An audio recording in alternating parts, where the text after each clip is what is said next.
میں نے 2 دفعہ دوزخ دیکھی ہے خواب میں، 2 دفعہ جنت دیکھی ہے۔ ایک خواب میں جنت کی حور کو دیکھا، ابھی تک وہ نقشہ میری آنکھوں سے نکلتا نہیں ہے،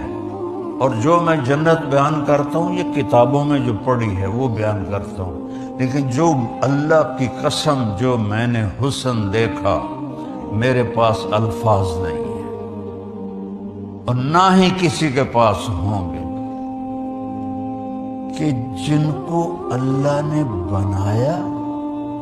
اور اپنے چہرے کے نور سے ان کے چہرے پر نور ڈالا، ان کا حسن کیسا ہوگا؟ جنت الفردوس کو بنا کر اس کو تالا لگا دیا ہے، اور روزانہ 5 دفعہ اس کا میک اپ ہوتا ہے، ہر روز۔ آج 25 ارب سال ہو چکے ہیں سائنسدانوں کے مطابق، تو وہ لڑکی جس کو پہلے اللہ نے خود بنایا اور پھر 25 ارب سال سے روزانہ 5 دفعہ اس کا حسن بڑھا رہا ہے، وہ کیا ہوگا؟